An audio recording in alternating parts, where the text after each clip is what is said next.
কথাই বলে যার যেরকম চিন্তা ভাবনা তার কাজকর্ম কিন্তু ঠিক সেরকমই হয়। যদি আপনি আপনার জীবনে সফলতা চান তাহলে প্রথমে আপনাকে আগে পজিটিভ চিন্তা ভাবনা করতে হবে। অর্থাৎ আপনি কি কাজ করবেন, কোন কাজ করলে আপনি সফলতা পাবেন সেই কাজটা সম্বন্ধে ভাবতে হবে, এবং সেই কাজটা কিভাবে করবেন সেই বিষয়েও ভাবতে হবে। এবং যখন আপনি ভাববেন, ভাবতে ভাবতে সেই ব্যাপারে আপনি সেইগুলো শব্দে প্রকাশ করুন।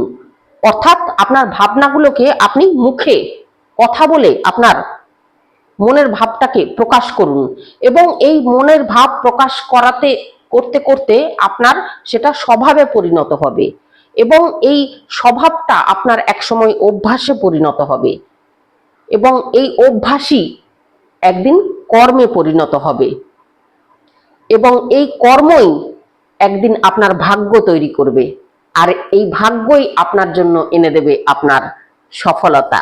তাহলে প্রথমে শুরুটা করতে হবে কিন্তু আপনার চিন্তা ভাবনার দ্বারা। আপনার চিন্তা ভাবনা যেরকম করবেন আপনার জীবনের দিশাটা কিন্তু সেই দিকেই হবে এবং সেই রকমই হবে। নমস্কার।